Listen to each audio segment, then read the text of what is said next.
Hey, everybody, we're live. Welcome to the True Sky Crew podcast, where we share our cosmic pearls of wisdom. Why do we use True Sky Astrology? Because when we align with the true sky, we align with our true self. We are your hosts, Janine, Georgia, and Sashi. Welcome, everyone. Welcome, everyone that's coming on live and everybody on the replay. How's it going, y'all? Guys, nice to see you. Nice to hear you. Nice to hear you. Everybody. I was like, wait a second. Right on. How's We everybody are feeling? Gemini. I'm feeling Feeling- good. Excited to talk about Gemini tonight. Oh yeah. Yes. Definitely feeling like the eclipse energy leaning in too. So I'm excited for that to happen. Yeah. We have some Philip? interesting aspects going on right now. I think for me, it's a little bit intense, and I think I'm surfing through some of those aspects intensely. So, I'm feeling that pre-eclipse, like I tend to just fly as far below the radar as possible. And I can feel that like strong draw in with that arriving soon. Nice. Yeah, I've been feeling like, I mean, it's very Virgo-y, but I've been using each small moment to try to make sure that I'm aligning myself with the vision that I want. That way, when I go into eclipse and, all the timeline shifts happen, that I'm on the best one. Because last eclipse season, I forgot it was eclipse and I was, just kind of being a silly person during that time. So I may have switched timelines there. So yeah, it's time for me to make a jump. yeah, Nice. I think the sun is starting to approach like my natal Pluto. So it's no wonder it's getting kind of intense over my way. Yeah, it's wild. Mhm. It'd be wild. Sun is on my natal Pluto as well. So I'm definitely feeling the intensity of that as well. Wow. I think it hits tomorrow, actually. Big stuff. And Venus is getting close to her return, to her full journey through her Cycle. Mhm. retrograde. Yeah. Yeah, I think that ends October 6th or October 9th. I can't remember. Venus, let's see. When she crosses Regulus is October 9th. Okay. So it's interesting that she's like aligning with Regulus while all these wild aspects are happening, like this triple yod aspect is happening, and she's at one of the apexes. And I was like, of course it's aspecting her, and she's crossing the finish line with all these solar feminine codes. Mm-hmm. Like, it's amazing. Yeah. So amazing. Do we want to look at that really quick? Do we want to look at these wild yods going on and Sure. Sure. do that? Let's do it. Let's Yeah, do it. let's do it. And then we'll do the listener question after that. Yeah. Okay. Okay, sounds good. Let me do a screen share. Let me pull this down. Can you see that okay? Oh yeah. Okay. Yeah. So this is for today, I believe, October 5th. Yes. And these do start to wane a little bit as she gets closer to Regulus. So Regulus is right here. And Venus is right here. And we've got, it's kind of hard to see because these aspects are like pickup sticks right now, but we have some really interesting, so we have multiple interesting aspects going on. So there's a triple yod, one apex at Venus right here, and the yods are these green lines in the software. So it's two inconjuncts, those are technically the green lines, and a sextile on the other end. For anybody who's curious about what the yod is, it's a combo of aspects. So it's a inconjunct sextile. So on the other end of Venus is Pluto and Neptune, heavy hitters. Oh. The funny thing is, like, it's Mars and Venus and Neptune at the apexes, but it's like all three of the outer planets are in some configuration with the odds. So super intense. So Mars is at the apex of another one over here, who he's getting close to Arcturus. And you can see here's Right. one inconjunct, here's the other inconjunct, Uranus and Neptune. Erratic. Where are the Yeah. eclipses happening too there at Arcturus? close by. Yes. Near, yeah. Let's see. Close by.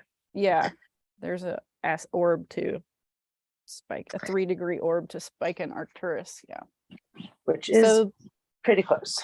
which is pretty close, Mhm. but that's on the 14th.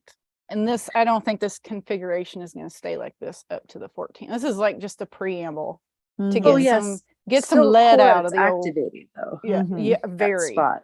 Yeah. Mhm. Yeah, very activating. And then the third one, the apex, is at Neptune, and he is aspecting Venus and Mars with his inconjuncts. So it is, it's tight in there. We also have, it doesn't show it here, but if you change the date a little bit, there's a mystic rectangle, which is like a clairvoyant activation type Mhm. aspect. There's a kite in here too. Where did I see that kite? It's right here, Neptune, Uranus, Pluto. And then there's an opposition to Mercury. So the kite is Neptune opposite Mercury. And of course, Mercury connects to Uranus. And so it's just, there's some wild, wild things out there right now, you guys. Yeah. Oh.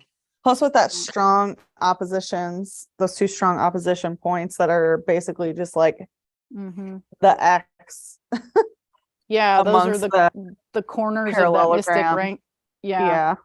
I usually call that a playing card Oh, when it has interesting. like all of those aspects in play. But yeah, Yeah. we definitely surfing through some intense things. Definitely big, dramatic, like not just one finger of God, but 3 fingers of God, and 3. all these Mhm. generational outer Mhm. planets involved. Like we're gonna have some big, all of us changes happening. Yeah, it's like hierogamic. I mean, it sort of mirrors what Venus is doing, integrating her retrograde codes. It's like hierogamic union stuff. It's pulling on all the outer planet, all the subconscious planets. It's like, it's this superhuman feat of like bringing it all together. Mm-hmm. Right. Definitely. Yeah, it was wild.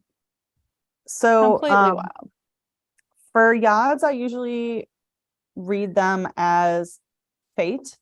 So anytime that there is a yad, whether it's in a like transit of what's happening now or in someone's chart, where basically divine will supersede one's free will in that sort of definition of fate. And Georgia, like you said, like it's often called the finger of God. And that's why like how I read it. But how do you guys read yads usually? That's how I read it too. Similarly. Okay. Yeah. Yep. Something that's fated to change. And my joke is it's the finger of God, like there's a finger pointing at it.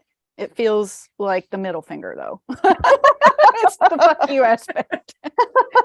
Because it's so infuriating. You're like, I feel that something needs to change, but I don't know what it is.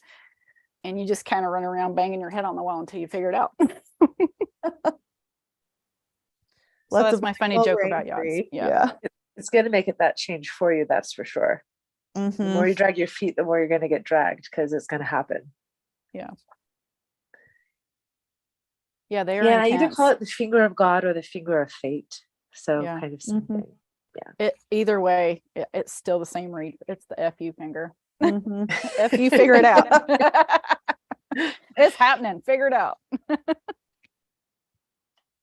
So yeah, they're intense. Inconjuncts are such fascinating aspects too. Like so many astrologers consider them minor aspects, but I feel like when you understand the mechanics of what they're connecting in your chart, they're major players. It's life-changing when you understand your inconjuncts.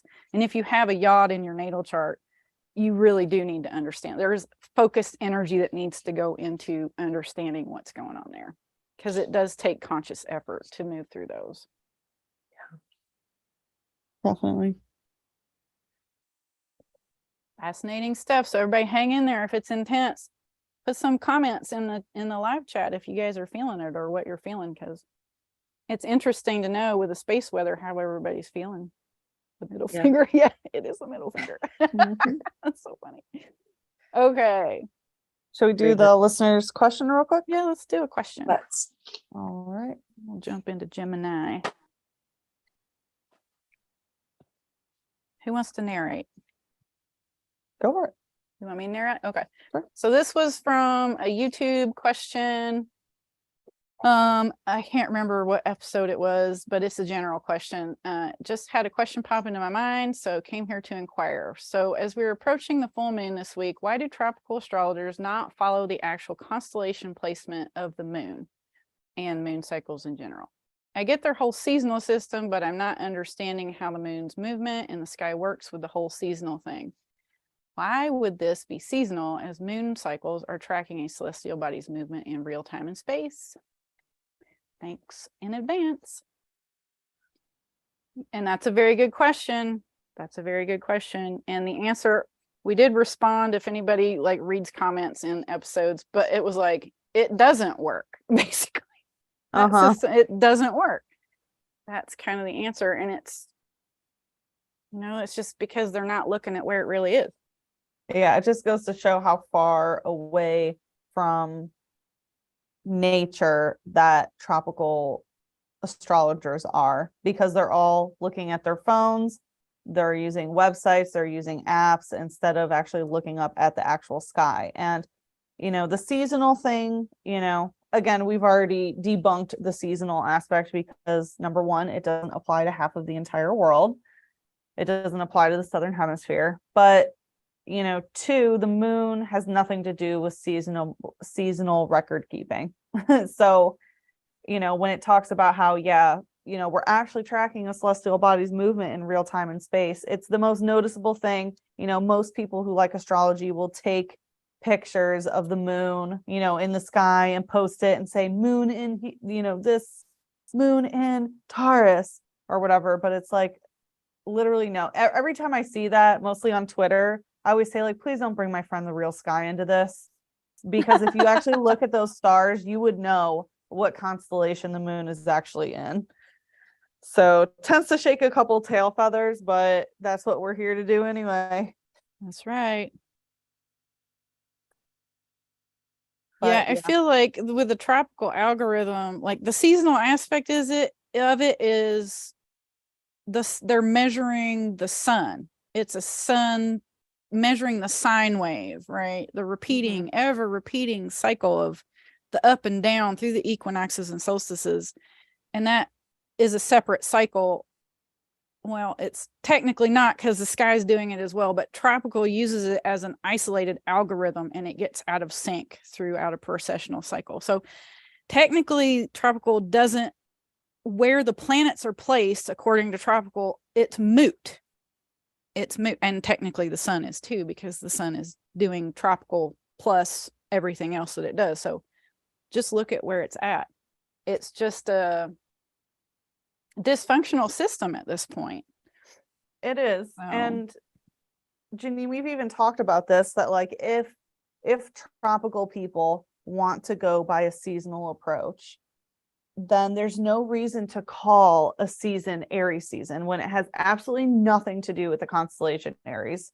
Yeah. Maybe it did 2,000 years ago, but why not call it mutable fire season?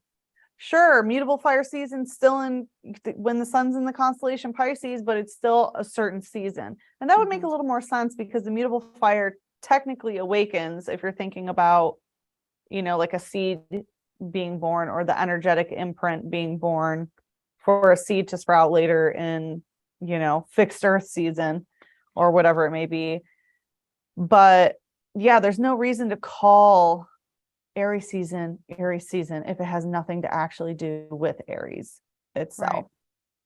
Yeah, it does need to be reframed, because it does. There is some value to tracking the rhythm of solstices and equinoxes, but we have technology that tracks the whole thing, the whole kit and caboodle. Why do we need the isolated algorithm of tropical astrology anymore? Exactly. With its limited sit and spin approach. It's just kind of outdated. And people will catch on. It is catching on. But yeah, the answer in general is like that it doesn't work. True. Yeah. As far as the moon movement, the moon's movement, and also all the other planetary movements, because you can't just isolate the moon and say, why does this work with how does this work with tropical? Because it's actually the moon and all the other planets. Right. It's just they're irrelevant in the readings. Like you're not getting an accurate read through tropical astrology. Exactly. So, So in terms of the question, why do tropical astrologers not follow the actual constellation placement of the moon? It's because they are either in denial or they are oblivious. or they're just oblivious. I guess you could say oblivious. Yeah, They're either just they don't know uninformed. or they know Yeah. and they won't accept the truth. They don't want things to change in their chart, and they like their chart the way it is, and they're Mhm. used to it. And it's tropical astrology is also a consciousness program, so it's designed to loop.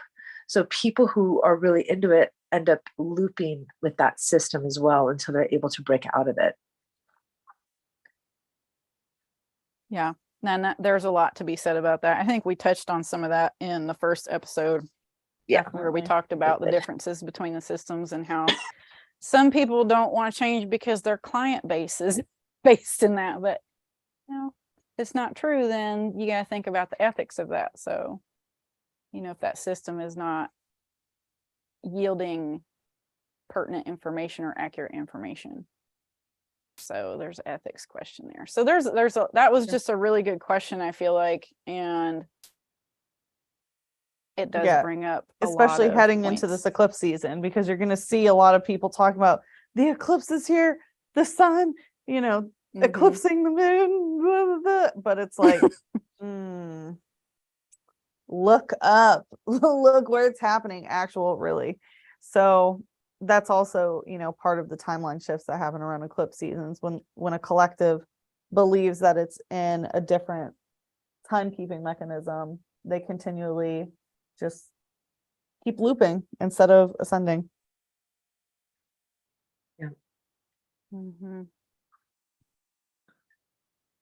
And we already have a lot of good Gemini questions in the chat, so we probably should start talking about Gemini, and then we'll pick some of these questions.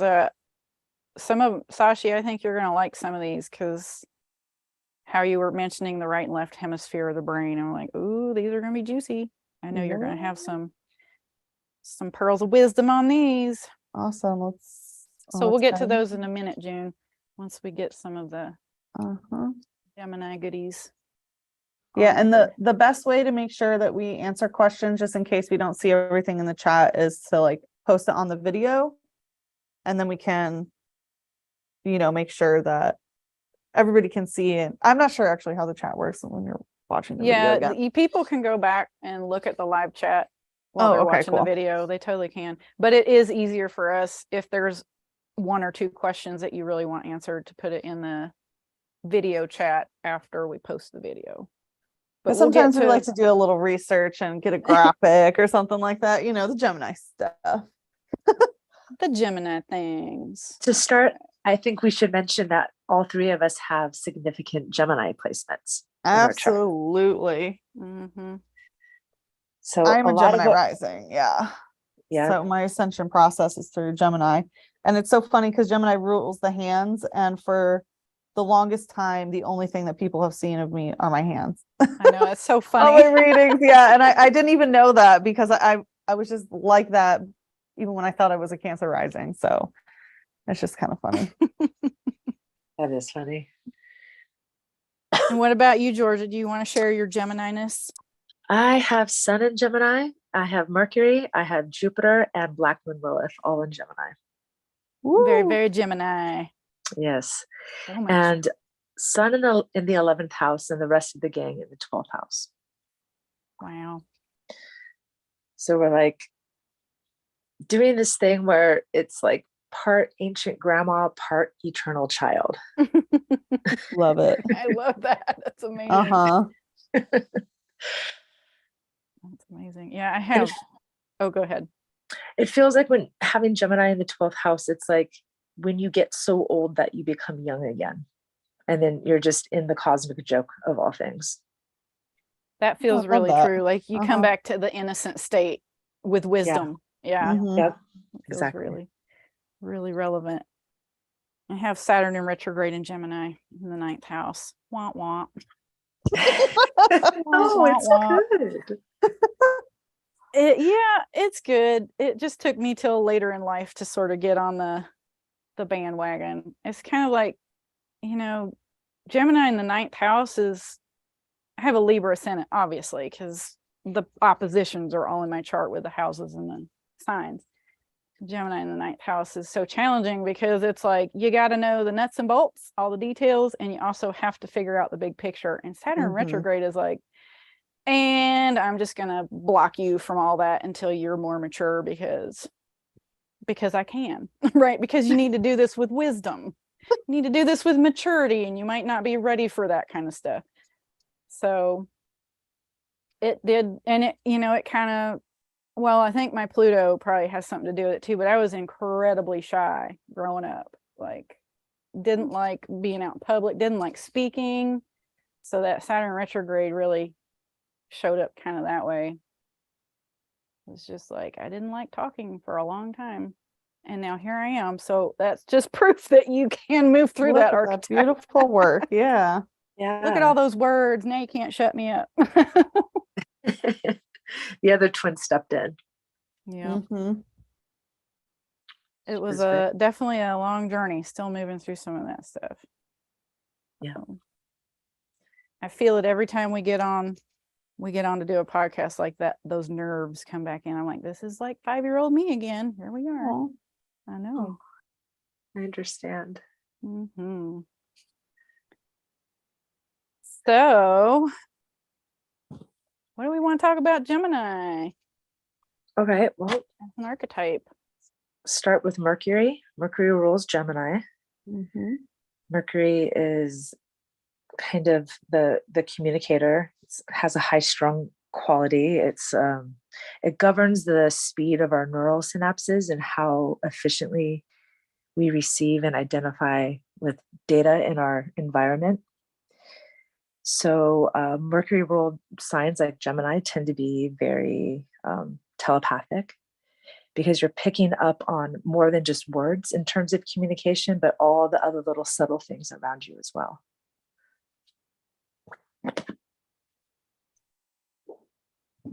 Yeah, I totally agree. I usually use Gemini as how to balance your own yin and yang within yourself. So your divine feminine and divine masculine energy within yourself. And this is done through balancing your right and left hemispheres of your brain.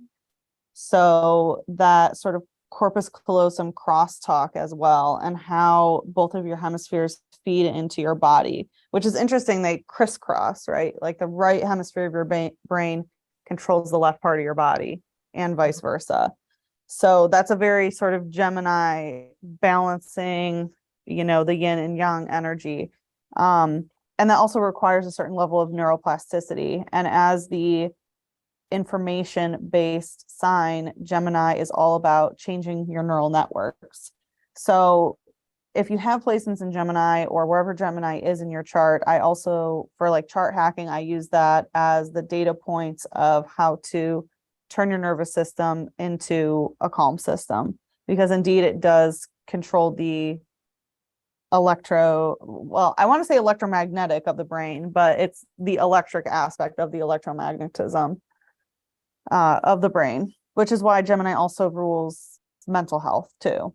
So when we talked about Mercury, and it's kind of like we almost did a Virgo episode for episode 6, just because October's transits are so Virgo based. But we talked a lot about how Virgo controls gut health, and here's Gemini controlling mental health. So that's that Mercury is the gut brain axis, as these, I guess we could call them brother signs sharing the same planet. Yeah.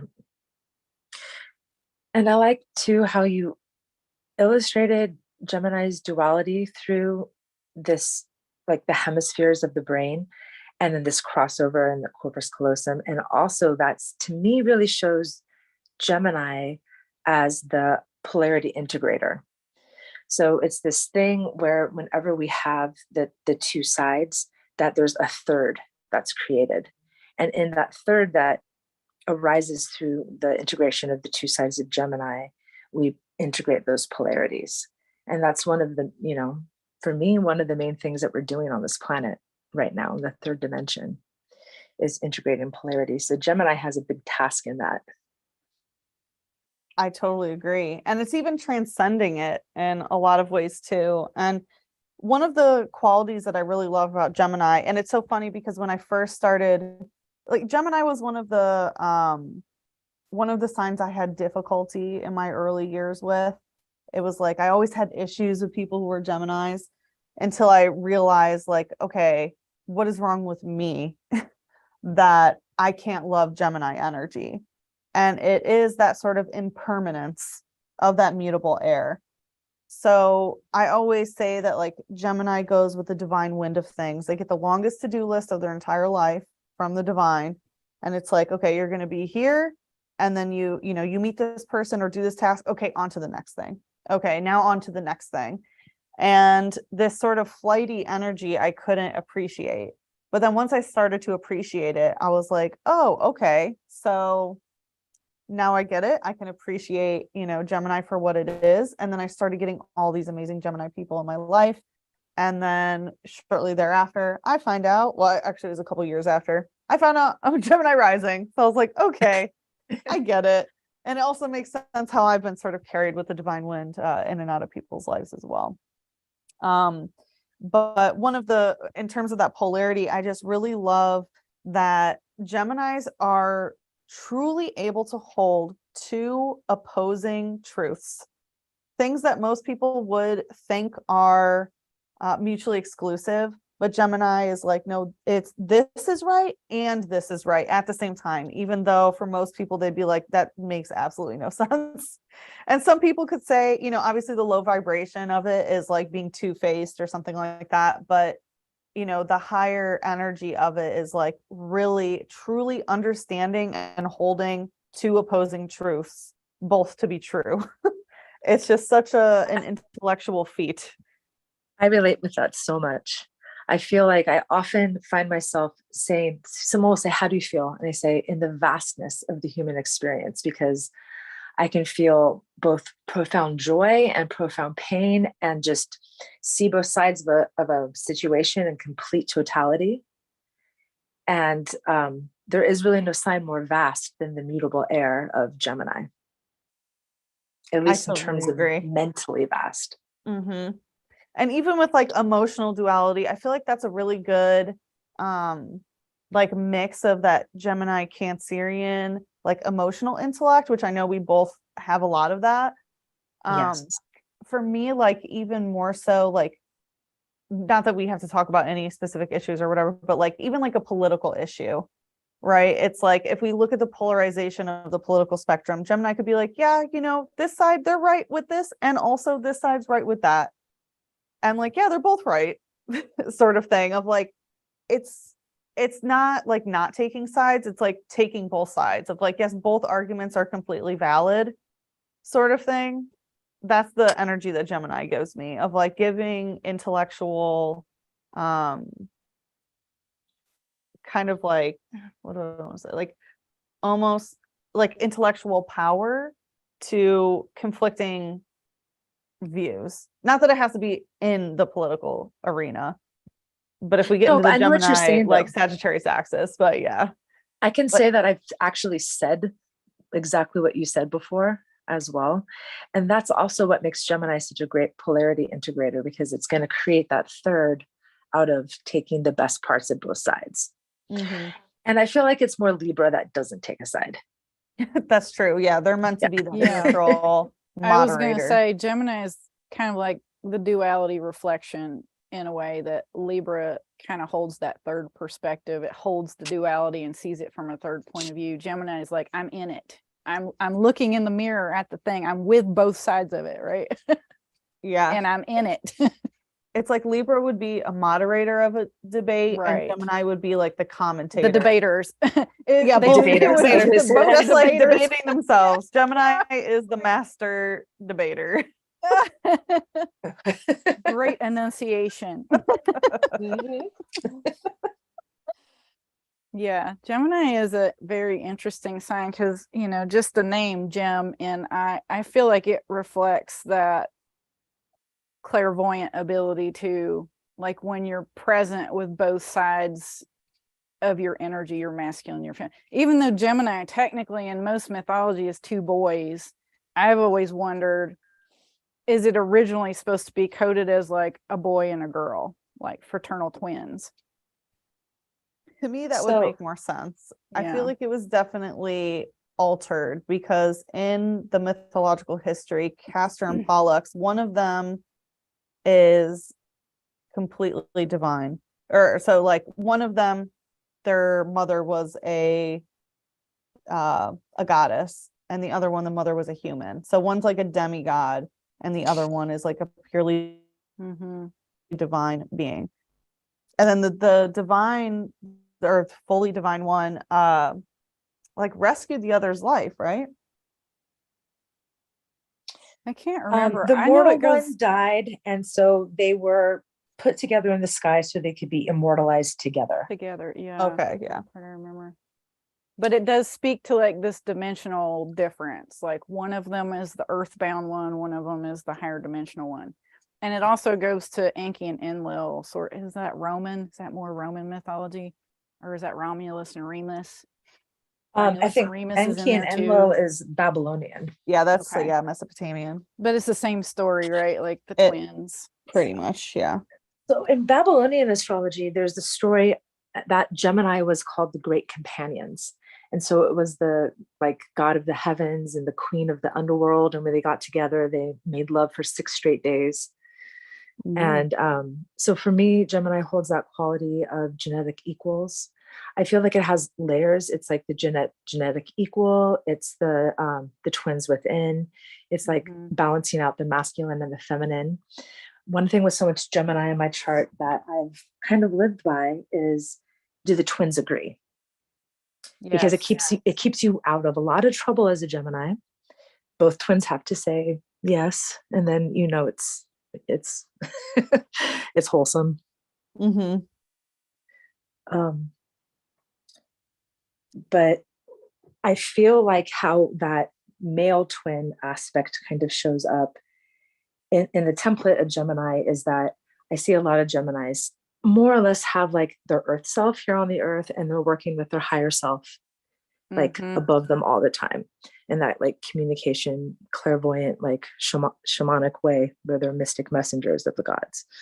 So I do feel like that template comes through, but it's not the original template. Definitely.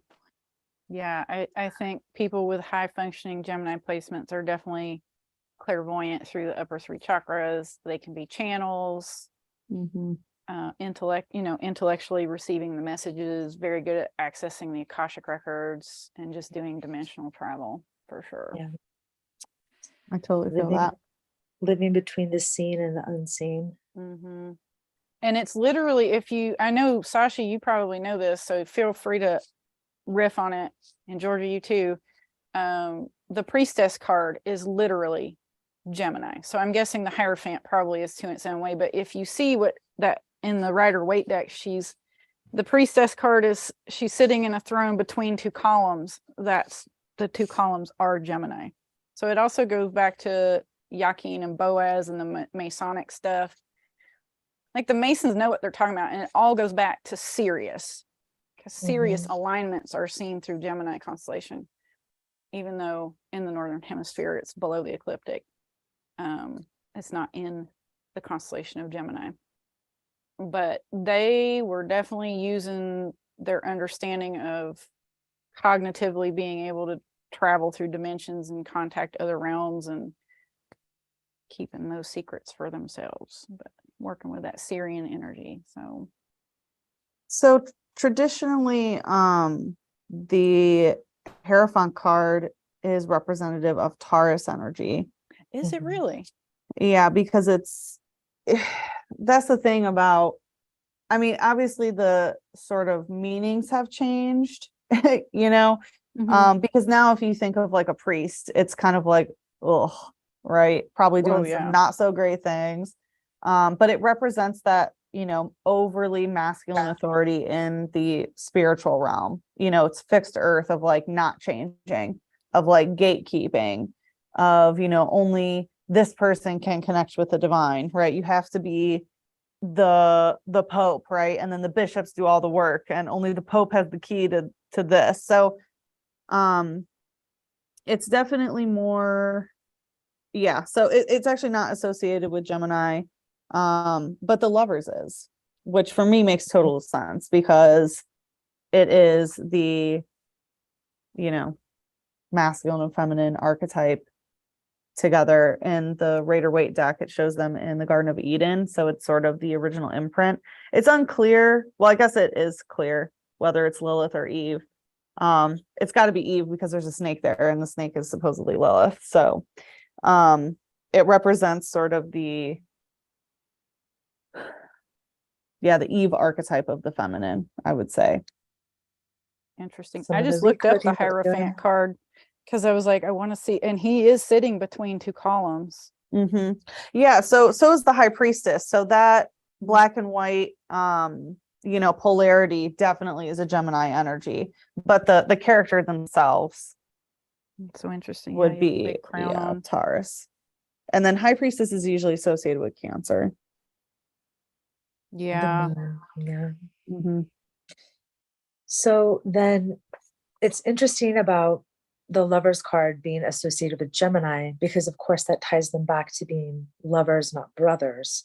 Yeah. But it also ties it back to that the esoteric ruler of Gemini for this reason is Venus, because they become like the divine mirrors of one another. And when you look at Venus's glyph, it looks just like a mirror. That's true. It really See the does. whole And that story that comes through.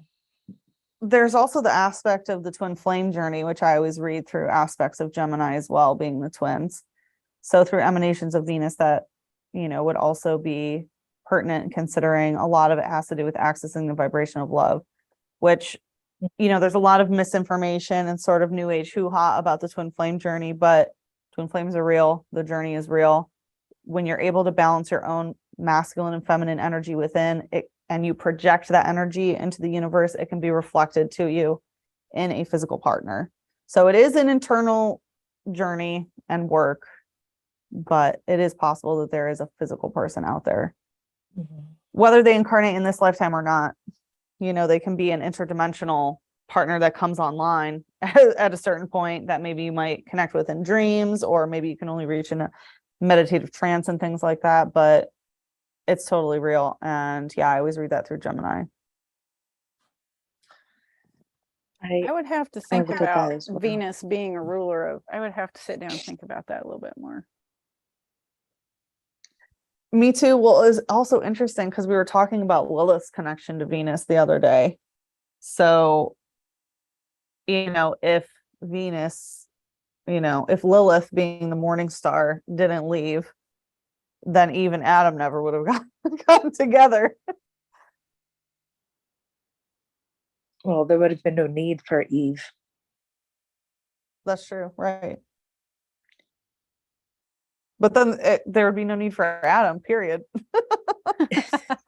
So yeah, it's just kind of interesting. There would be no need for duality. Right. Yeah, exactly. Because it could just be completely feminine. There's no need for a male counterpart in order to reproduce or create, I should say. Yeah, I think there's some much deeper significant connotations. And I think through like the Greek time period, Roman Greek time period, I think the true archetype probably was usurped and, probably turned into two little boys, because Greeks were into that sort of interesting folks. Yep. We'll just leave it at that. Speaking of the high priest. Yes. They Running did some serious interesting reptilian things. coding. Yes. Definitely. So, and I think it's important to note too that if you consider, because we talked in our Taurus episode that Taurus is the first true zodiac sign that the ecliptic passes through. Yes. So it makes Gemini the second true zodiac constellation that the ecliptic passes through, because Aries and Cetus is a void space that the ecliptic passes through. So this is technically the second zodiac sign. So I find it interesting that it's literally kind of coded into the mythology by being two two beings coded into the sky. It's literally like, hey, we're the second. It's the second. Manifest and constellation, like so yeah. manifest Yeah. reality. Mhm. Wow. And that makes so much sense because that would make Cancer or the crustacean, however we want to recode it, which I'm sure we'll talk about in the episode, but that would make it number 3, and 3 Mhm. meaning abundance. So Empress. 2 partners coming together Mhm. and creating a third entity through reproduction. And being the mother of the zodiac, it makes sense to sort of be that incubating space in the sky. Mhm. Very interesting. Yeah, the numeric shifts really take on it shifts the vibration of the zodiac completely. Mhm.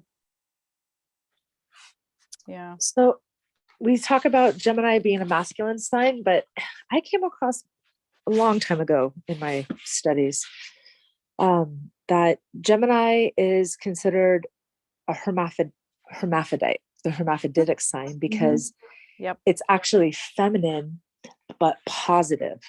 So usually positive is masculine and negative is feminine, but in Gemini it's feminine and positive, which I don't know if y'all have seen that, but I've always kind of carried that as a little nugget also in understanding Gemini. It makes total sense, especially as Gemini, being a walking contradiction. Sometimes it's like you might not get it, but trust me, these equal but opposite truths are both true. Yeah. It's very, very Gemini. It's the paradox constellation for sure. Like I like mainstream, that. let's preface that mainstream astrology says that it is a positive polarity archetype, positive meaning masculine, like electrical energy, right? Yes. Yeah. And I question that too, because I'm like, I'm pretty sure those are supposed to be one female and one male, Definitely. because Mercury is electrical energy. And I'm like, we're talking about like electrical systems and batteries and things like that, your body is basically a battery. And I'm pretty sure it's both somehow. I don't know how you would label it. But when I went through all the planetary archetypes through a series of dreams I had a bunch of years ago, and Mercury showed up as one person that was it was a male, but it was feminine, right? It was androgynous in this way, but the base gender was masculine. So it's interesting that you bring that up, where I can't remember how you said it. Did you say it was a positive polarity but a feminine expression, Georgia? Yeah. Yes. Okay. Yeah, that makes sense, honestly. That totally makes sense. Yeah. Yeah. Mm-hmm. That's interesting. Which makes sense that they were trying to recode as a total masculine archetype when we think about, it ruling the quote unquote nervous system, right? The electrical impulses and just the brain space in general, our hemispheres, of trying to shut down that feminine, intuitive, artistic, and just think, logical and work sort of thing. Obviously, those are, extreme masculine principles, but yeah.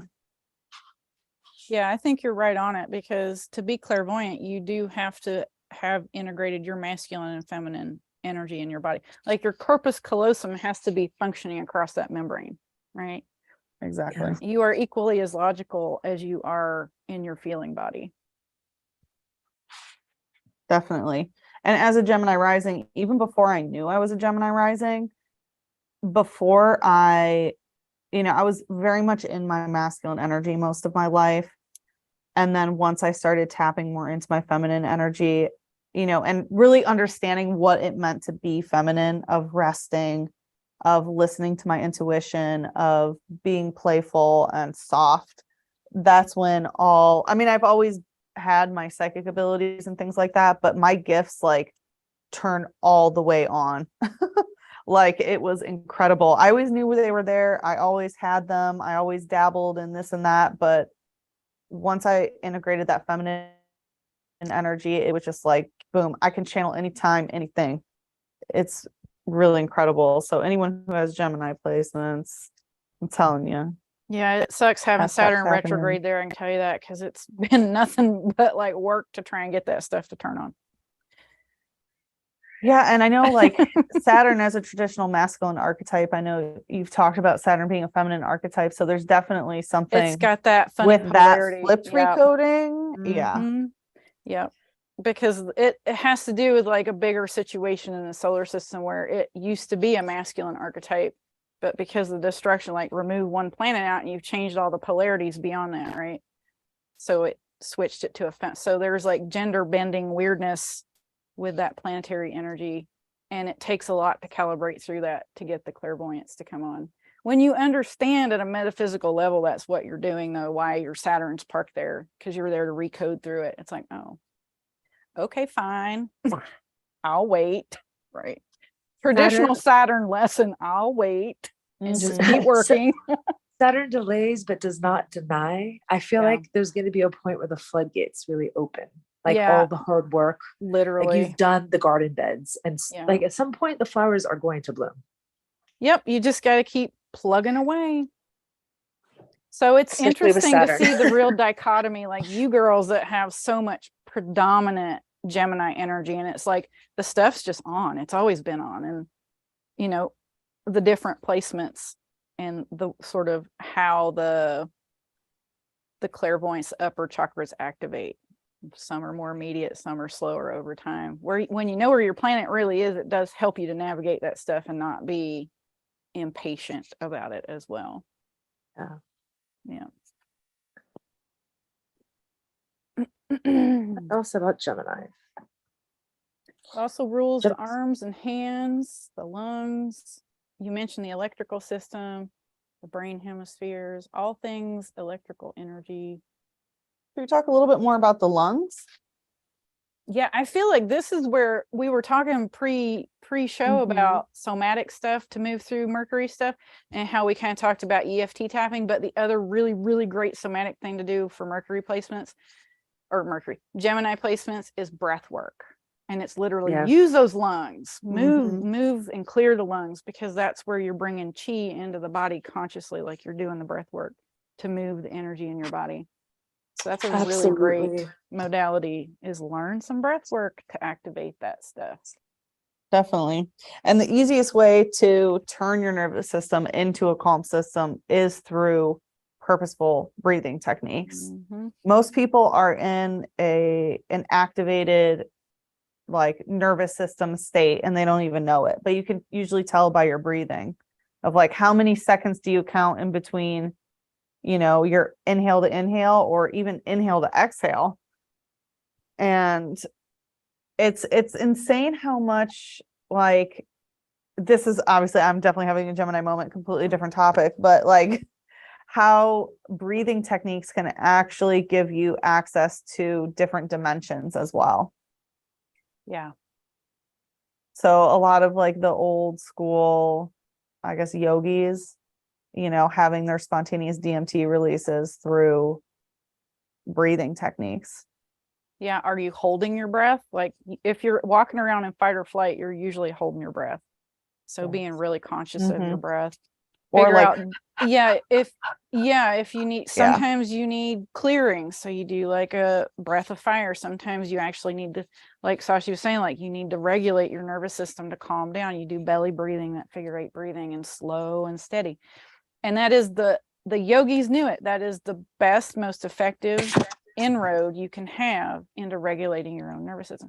You're also activating, when you do breath work through the nose, you're activating, I think it's cranial nerve 1, which goes straight into the prefrontal cortex. It bypasses the brainstem, which is where all the trauma responses hang out, all the programs and the patterns, and you go straight into your prefrontal cortex. So you think clearer. You think not from a place of an old pattern, basically.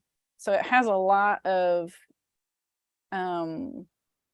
benefits in that sort of Gemini vein, where it's like activating the brain, clearing out the lungs, activating the nervous system, or calming or regulating the nervous system, depending on what you need to do. So with my Mercury in Gemini, I can say that somehow, because this is like when you're talking about like up the nose, I'm like, you know, I tend to have an amazing sense of smell, but not just like, oh, your kitty litter is full, but like, oh, you're sick, or oh, you've been thinking about this too much lately. Like I can smell those kinds of things. Have you ever had clairalience turn on, like the sense of smell clairvoyance? Because sometimes it's only happened like twice, but I can walk through a place and something smells like death and there's Ooh. nothing dead around. And it's like, I think I just walked through a portal to another dimension. Like I Mhm. literally can smell it. I'm Yeah. like, that's really weird.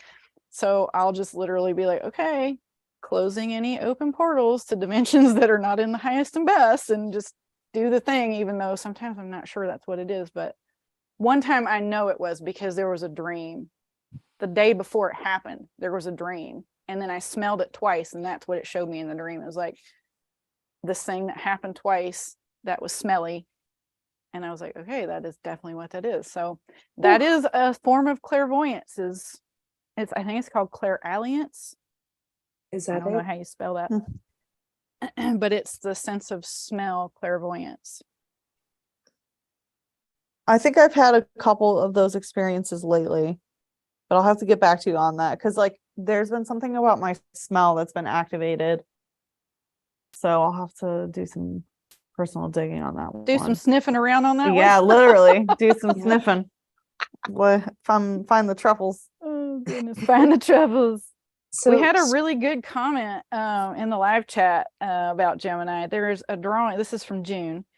There's a drawing of Gemini I saw once that split in half from the waist up, leaving one sexual organ, definitely androgynous energy. Like that sounds like the archetype to me. Like not Definitely a that, full like, split. Yeah.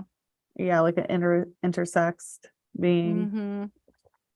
Yeah, that's an interesting one. So another thing with the lungs in Gemini, um, depending on what it is, but when I see people have a lot of Gemini in the 6th, 8th, or 12th houses, I do tend to recommend to them not to smoke because a Gemini, like that hand to mouth, like the lungs, the nervous system, Geminis who get into smoking have a very hard time quitting. Yeah. Pick up the habit and you can't put it down because it's a dopamine hit every time you do it. Yeah. It's so funny. I once had this gal pal, and tropically, she was a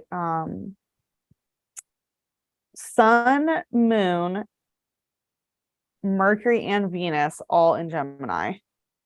And then her rising was Taurus. And she once told me, she was like, oh, I never get addicted to anything. I'm a Gemini. Like I can't like pay attention to something long enough to get addicted to something. And I just thought that was so funny. But yeah, every time I saw her, she was drinking wine. But she's like, no, I'm not addicted to drinking. But Back again. mhm.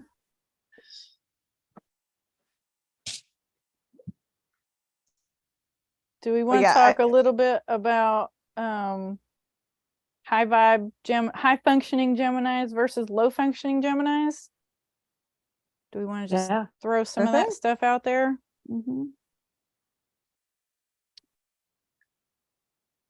So high vibe Geminis tend to be very perceptive, can be receptive if they're focused enough, like in their body enough, receptive, like they can be good listeners. It's a potential. They're usually very highly intelligent and very adaptable, and they like High to vibe try Gemini. new things. Yeah. Oh, I'm sorry.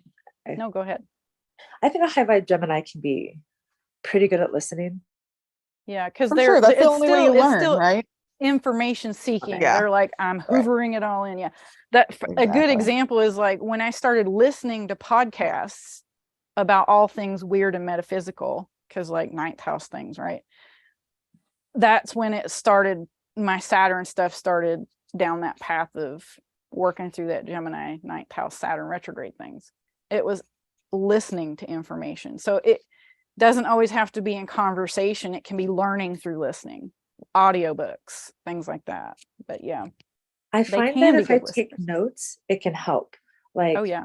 if someone's talking Totally. and they're saying a lot of good points and I really want to say something, but they've already moved on to 4th point, sometimes I'll just jot down little notes so that I can stay active listening and know that I'm not going to forget something that was important to me to say.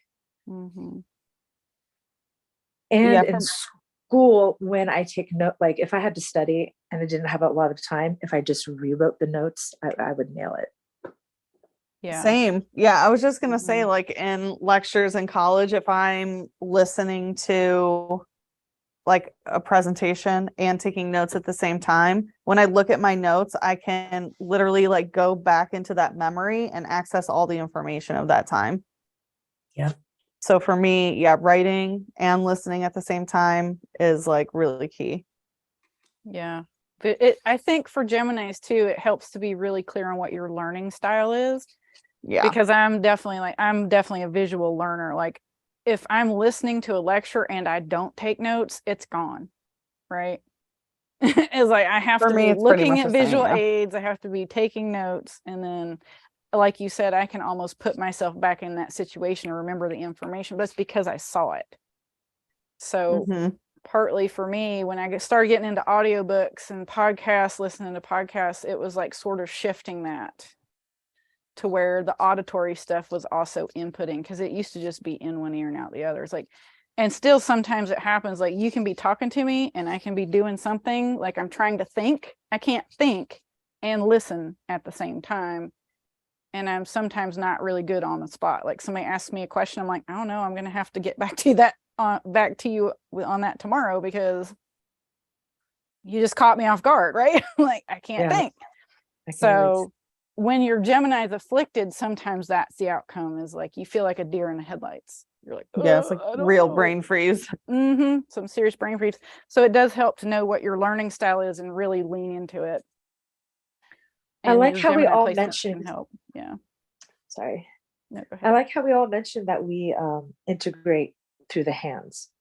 Like when we're collecting the information, like, oh, I need to take notes.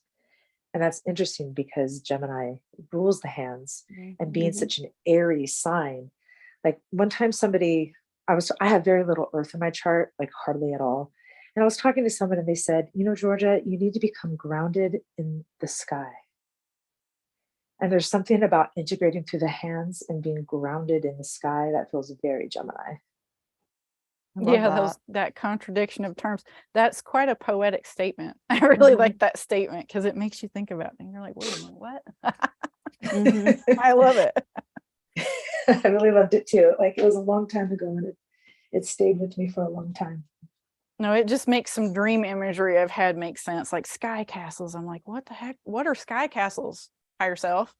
And There's that makes actually it make sense. there's actually a place called Sky Castle. I think it's in Indonesia if you want to look it up. Really? Yeah, I had someone on Pokemon Go send me a gift from there, a friend in Oh, Indonesia. So that's how I know about it. that's fascinating. Thank you for that nugget. Uh, So something that can be kind of low vibe Gemini sometimes is this vibe that I feel like Gemini can be seen as like a copycat. Because they're like amazing at mimicry and they can basically hold up a mirror. But the truth I feel about Gemini is that they're just simply so vast and have so many more mirror neurons than any other sign that things get activated in them very easily. So, like with a lot of Gemini in my chart, I'll see a writing style that somebody does that, oh, I used to write like that. 10 years ago, I used to write a lot like that. And then it'll all come back to me. And it's not like, oh, I'm copying. It was like, no, that already existed inside of me. And it was activated by like looking into that mirror. So I do find like sometimes when people like call Gemini a copycat, I'm like, not really. You can't copy anything that's not already you, ultimately. Interesting. I've never heard that. I always take copycat as like Leo energy. Really? Yeah, because it's like instead of being like the king or queen of the jungle, you're just being a little copycat.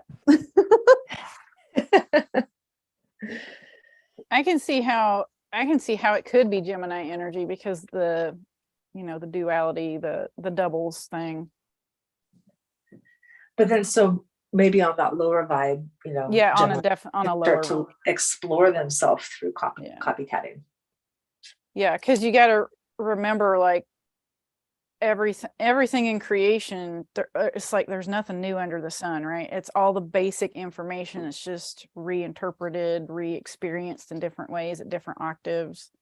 Right. So Remember. once you get beyond ego with that, you're just like, it's fine to explore it, because I feel like what I know with the 9th house Gemini, it's a lot about synthesis. Like I understand exactly what you're saying, because it's like I scan a lot of information and it's like, I need this one piece. I need this one piece. And it's like something other people have done, but I'm taking pieces and parts and I'm creating a greater connected dot system, like to understand a bigger picture, like through that 9th house Sagittarian type energy. Yeah, it's like writing a thesis and having a bibliography. Yeah. You know, you're putting it in your own words, but there's still Yeah, you need to explore all the sources, nuggets, like citing your try on all the sources, yeah. shoes, right? It's like you're putting on all the shoes to see what you want your wardrobe to look like. And sometimes it's, you know, it can look like, well, it's not plagiarism, but it's just, I mean, I don't know. That's where you start getting into intellectual property arguments, which I think Yeah. is a low octave of ownership in the collective at this point. It's like, you know, that's really not a thing. Just let people say what they want to say. Don't worry about it. I think there's other things going on with that. So I think you're right. It's like, try on all that stuff. Because your point of view is going to be an individual point of view with the It's like what they information that say, you onboard. you know, you can try the recipe, but the sauce ain't the same. It's like Yeah. everyone's sauce comes out their Exactly. way. Yeah, definitely. And Gemini a lot of times is just looking for the nugget that fits. It's Yeah, not even like, exactly. you might not even need the whole nugget. You just be like, that one piece. Thank you. Yeah. So some of the other low vibe emanations of Gemini is like, they can be really erratic or unstructured. They kind of just wander around, you know, like, oh, this is cool, let's try this. Oh, this looks neat, let's go over here. They can be kind of unfocused or easily bored, and just kind of like, what's the next, you know, high? What's the next thing that's going to be fun? On the other end, they can be completely overstimulated. Depends on how it's afflicted, right? They can be under or overstimulated. Their upper chakras can be completely hyperactive or completely off. And yeah, like I was saying before, you can either be very shy or very overly outspoken, kind of either side of the coin with that. So, or maybe a little of both, depending on the situation. Yeah, that was always me. Like in this situation, I feel very comfortable. In this situation, I'm totally climbing up. Yeah, different parts of that different face comes out in different situations, right? Yeah. Yes. Sometimes it can be slow learning too, or learning disabilities or speech impediments. Like they put me, when I was a kid, they put me in special ed in 1st grade, and it was like, oh my God, what? You know, like I thought that was so humiliating, because I'm like, I'm not stupid. Why y'all think I'm stupid? Oh. And I mean, that totally wasn't it. It was just the way and again, it goes back to learning style. The school system we have only gives it to you in one learning style. I would have benefited from like a Waldorf school or something that was more right-brained versus being shoved into a left brain box. So I caught up super fast, though. It was like not even all the way through 1st grade. And then they were like, she doesn't need, why are you here? I'm like, I know, right? Because the teachers don't know what they're talking about. Yeah, they're labeling. So some of my shyness might have played into it too, right? Like I just didn't like to get up and talk in front of people. And that doesn't mean that the person has anything wrong with them. Yeah, right. They just don't like public speaking. They're not learning challenged. They're just scared to talk in front of people, which, you know, then you have to get into bigger picture things, but like karmic cycles and things like that. But, you know, that's not the forte of public education. Right. So it's just an issue with the system there. So we're getting there. It's getting better. I would have been one of those kids where it's like, unschool me until I was 7. Till I feel like kids need to go through one chakra cycle, like root to crown, 7 years, 1 year in each chakra, And then at 7, they go into some kind of education system. And I probably would have benefited from having a couple more years of just running wild and developing. You know, that's I pretty much totally like in agree. Waldorf school, they don't even start teaching children how to read until 7 because they say that it disrupts the digestive system Yeah. to read too quickly. It does. When you come into that mental body too soon, before you've sort of sealed that crown chakra at 7, you know, you've at least gone through one cycle. I can see how it really affects like those yin organs like spleen and stomach. Absolutely. Because it imposes all that masculine energy way too young. Yeah. So just a note for public schools, get with the program. And for don't. and anyone who's parenting their children, you know, who don't want to put their kids through that. Right. Institutionalize their child, especially through a public Unschool. institution. Yeah. Unschool, homeschool. It's Waldorf, and what's the other one? There's Montessori or forest school? Forest school. Yeah. Montessori, forest school. Yeah. Montessori is pretty good. Yeah. So I'll say on a low vibe, maybe I'm like working with it with Mercury and Gemini, I get so many ideas. Like I wish that I could be, remember that cartoon? It was a movie where there was like the tooth fairy and she was a hummingbird and she could like go into 1,000 little hummingbirds to get everything done she wanted to get done. Like how I wish I had that power and those hummingbirds. I literally have like a garbage bag full of Post-its and every Post-it has like an amazing idea or like a little something on it. Like, I'll get back to this. Just I never get back to it. So I would say like that kind of sometimes it's just so open that it can get scattered. That Gemini energy for sure. You need you photocopy yourself. Yeah. You need 2 of you.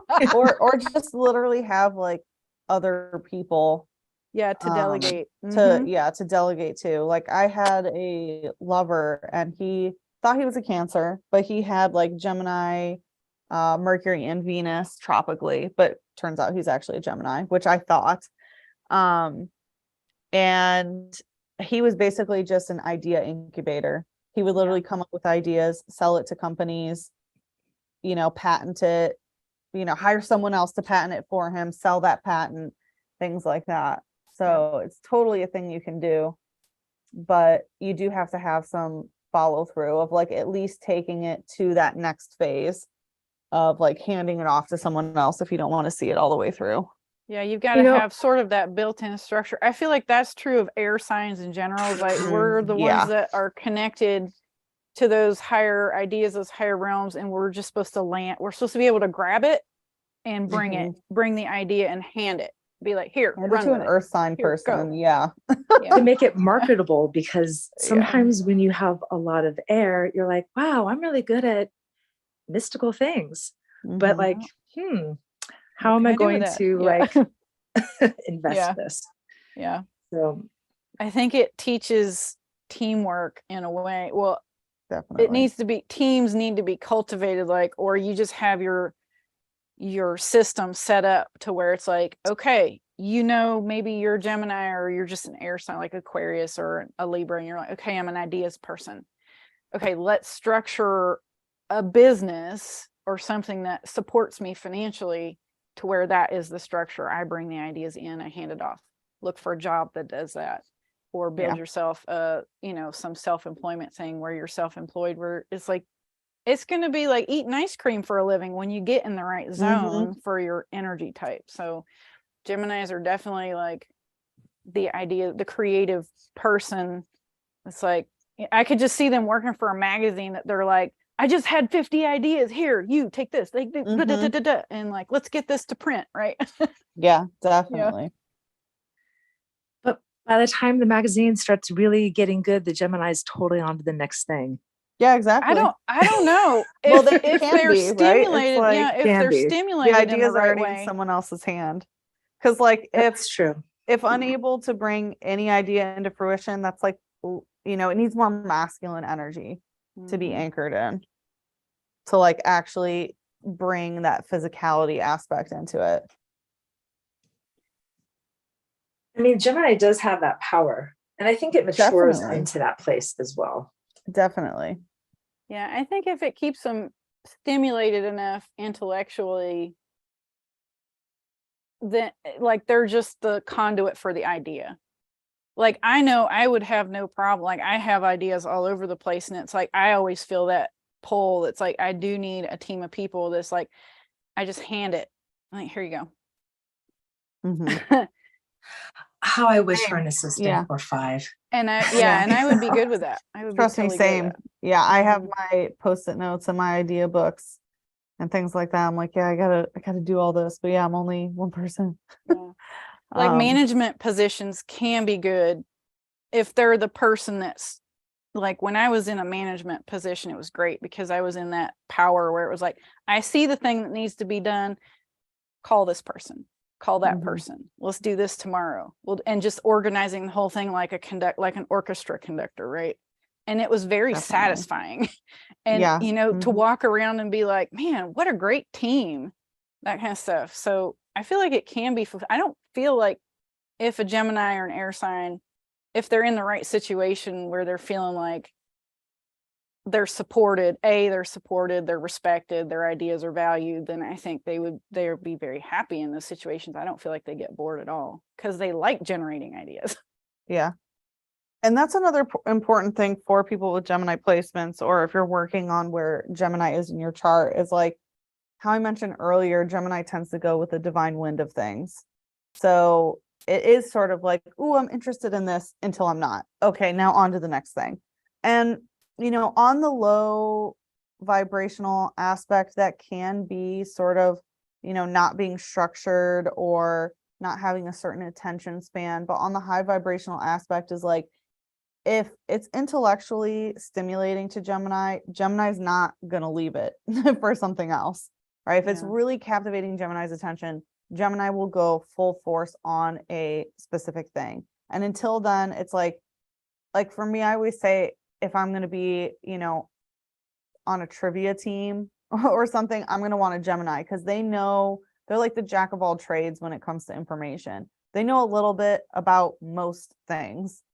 There's never a dull moment. They can talk about pretty much anything. And it's really when the polarity of Gemini comes in, when that Sagittarian codes start coming online, of like understanding like, oh, this is the topic that I want to focus on. And then just sort of, widening your perspective about a particular topic through something like academics, through Sagittarius or whatever it may be. Hitting that target, finding the target of something that they actually want to devote themselves to for a particular amount of time. But until then, I always tell my Gemini clients, like, don't feel like you need to be tied down to something just because maybe you liked, literature for a while and maybe you started going to school for literature, but then all of a sudden you're just like obsessed with HVAC for some reason. Like, don't stay in literature. By all means, go learn the HVAC, And then if you start getting into that and then you start getting interested in something else, by all means explore that. Not everyone is meant to find one thing or even just a couple things in their life that they want to devote their life to. There's nothing wrong with not having that one thing that you do. Yeah, they are definitely the explorers, like seekers, explorers, experimenters. They love mixing it up. That's for Definitely. sure. And I know we had a question in the live chat about Gemini Venus and collecting trinkets. And that is totally a Gemini Venus thing because they like to keep little totems or memories from various, experiences or points of life. So they can be Gemini placements in general, I've noticed, are pretty big collectors. Usually there's a collection of like a particular thing or just little knickknacks, and it's because they've had so many experiences that, like, if they look at that trinket, it brings them back into that area of space time so that they can sort of remember, the good times or whatever it may be. Yes, indeed.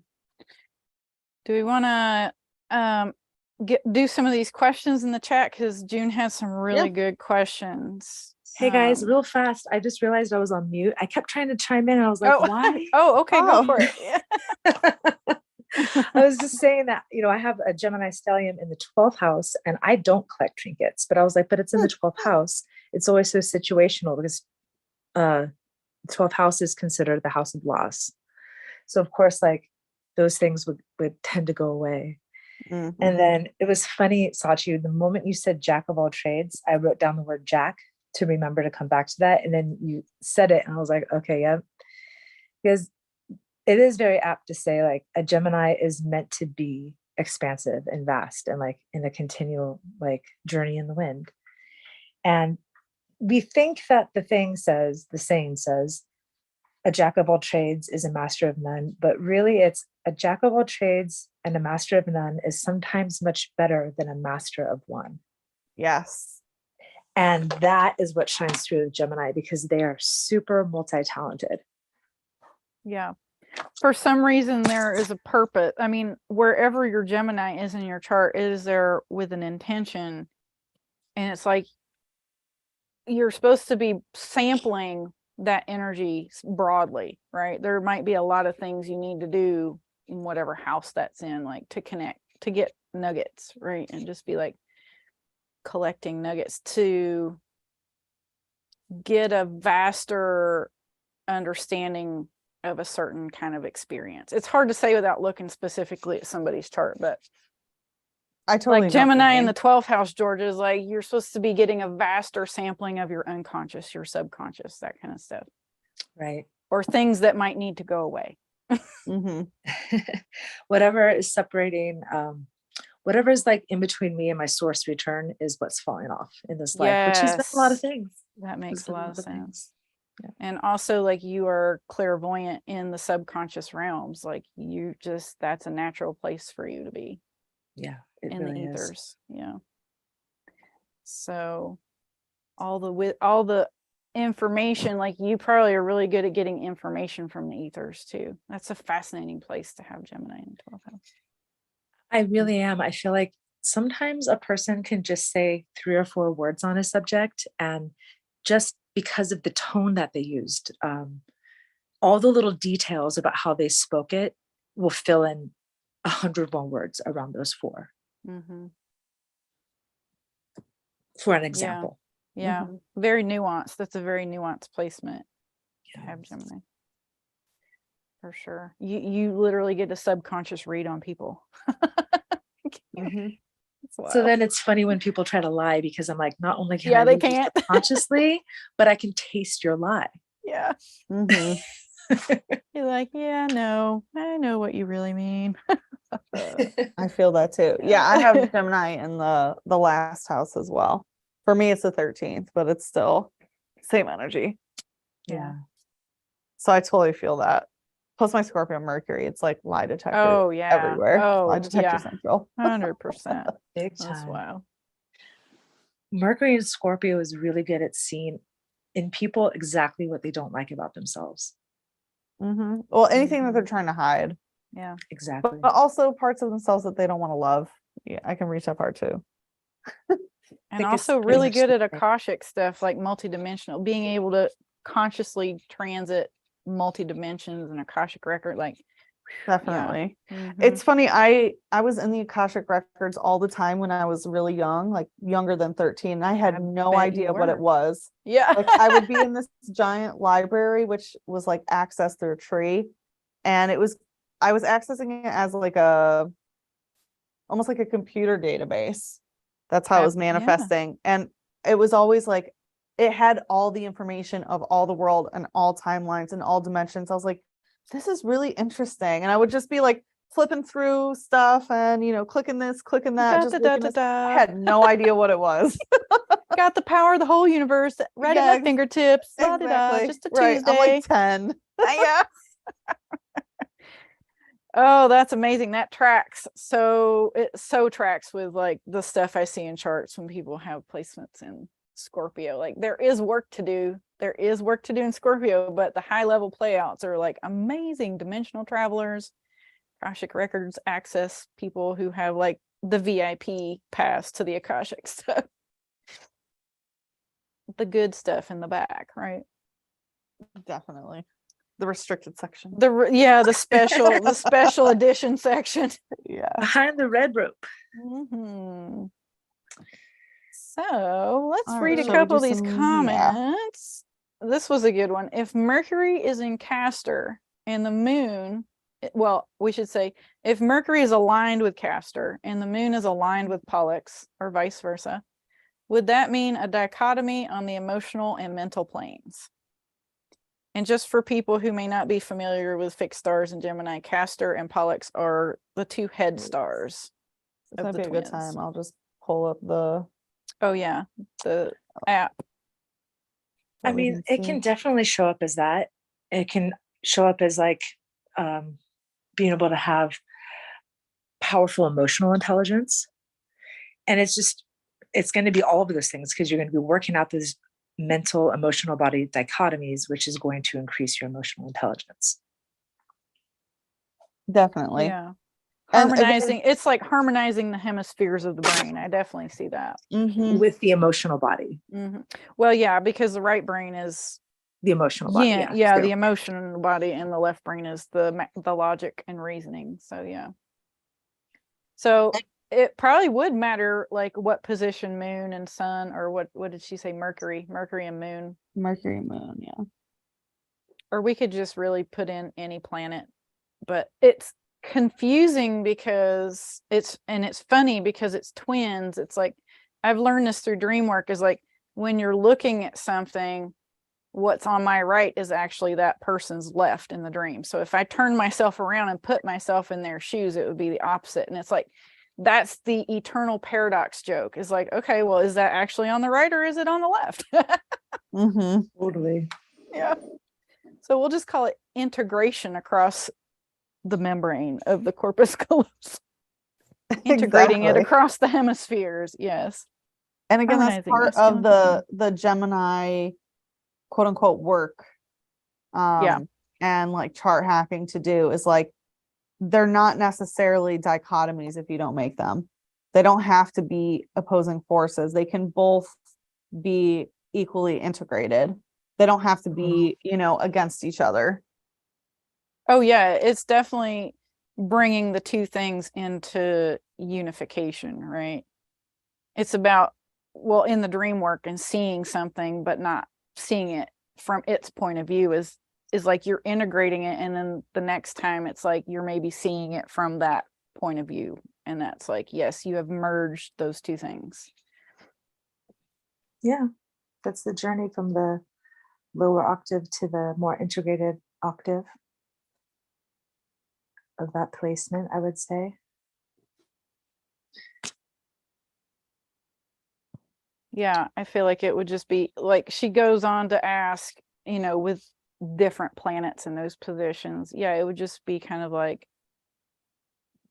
unifying those polarities.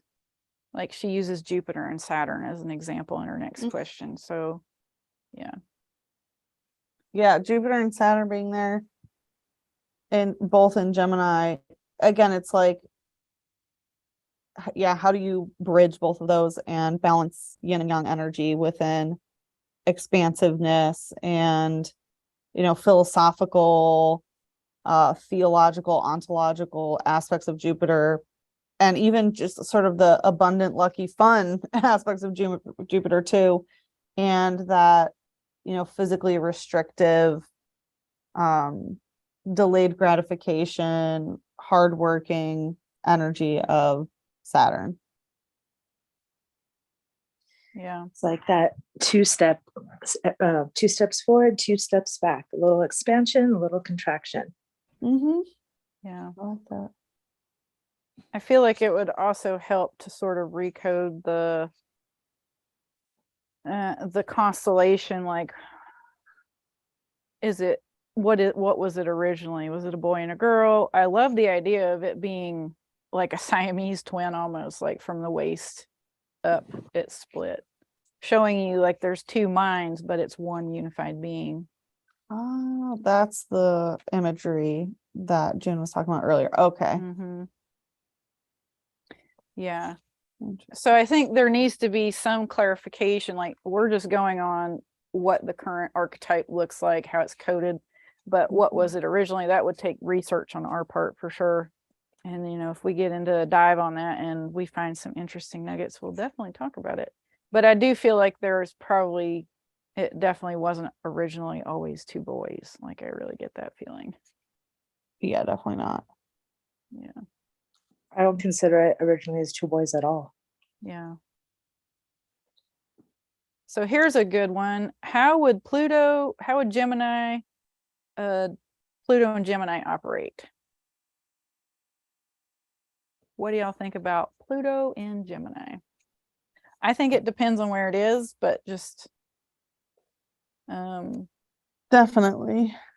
as an overall energy. It's Yeah. like in a person's chart, one of like the most overarching themes I would say is like you're here to transform and change like mental health or how information is being perceived, you know, on like a bigger scale. It's like whether you're making a huge impact or you're part of the group that has Pluto and Gemini, you're changing how information is, you know, sought after, you know, intaken, processed, and regurgitated.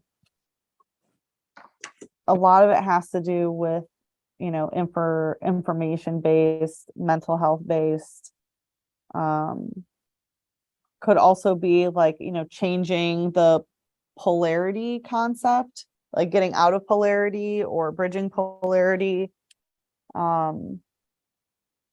And probably definitely some stuff with gender too, I would say. Yeah. I think immediately when Pluto's in the operation or in the equation, operation, you're probably going to come in with some karma in this area. So you'd probably be running some of that person in particular, probably be dealing with some of the lower octaves of Gemini. Like you might be, you know, shy in public speaking situations. Like you would be improving it by moving through it, right? Starting at the low end of the energy and being like, who is that that's doing that? Because I can speak in public if I want to. And the corrections kind of like Pluto says, yes, there needs to be deep transformation in very subconscious areas in your psyche in this Gemini energy. Maybe there's issues with learning things or speaking your truth or whatever. But he doesn't do it for you. He brings you the turd that needs to be shined up, right? And he's like, work through it. He's like, I'll show you what it is, and you get to walk the path and you get to bring it up to the next level. So it's not always the easiest road, I find, with Pluto placements. There's usually some really subconscious karma associated with it. And just also knowing that Sirian alignments come through Gemini, it would depend on how close is it to Sirius, because then we get to another level of stuff where we go galactic with it. Mm-hmm. And Pluto aligned with Sirius would be like you're doing some deep work on some major stargates with some gnarly karma attached to it. So that would also be a consideration. I think Pluto in Gemini is quite provocative as well. It really likes to talk about taboo things. Yeah, I could see that. Definitely. Yeah. Definitely. Talking about all that occulted, deep, dark stuff. Yeah. Could be even like fascinated by sexual things like taboo that. as well, considering Pluto rules over sex and, you know, shadow work. Pluto is like the master of the shadows and the underworld. So there's definitely a lot of like deep, dark stuff that you have to go through with any sort of Pluto stuff. A lot of like past life reconciliations, I would say. Yeah. Probably really watching how you speak to people too, like the words you're choosing, like where are they really coming from? Are you really conscious of how you're conversing or sharing information or what you're sharing? that kind of thing, because sometimes some interesting subconscious patterns could come through how you speak, what you choose to say, that kind of thing. Yeah. I The find that house. Pluto tends to operate at really, really subconscious levels. Like it can be as subconscious as like, it's just body pain. My throat always hurts. Or, I have issues with my lungs, like your lungs might be holding something, or Mhm. any, part associated with Gemini. It could be that subconscious. Definitely smoking, a big Yeah. one. Usually Okay. it's like Yeah. unprocessed grief Yes. that gets stored in the lungs. And so you try to process it through oral fixation. And not even grief in this lifetime, it can be past life stuff with Pluto. Oh yeah, with Pluto it usually is. You can Mhm. almost just skip anything you've experienced in this life and be like, okay, I know Pluto's bringing something from somewhere else. What is it? That's a thing that I meant to speak to. Gemini does process quite a bit of grief, being that lungs is their ruler.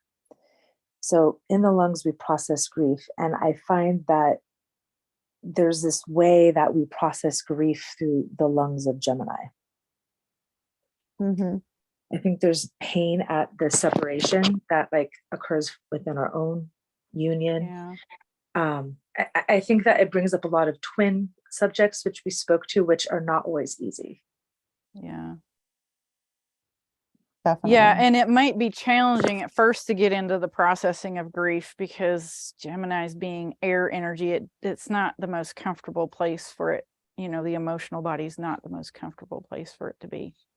Mhm. So it may take some like figuring out what's actually going on and like figure out something that makes sense logically, how we were talking about like breath work and EFT tapping, and there can be logical ways to help process the grief that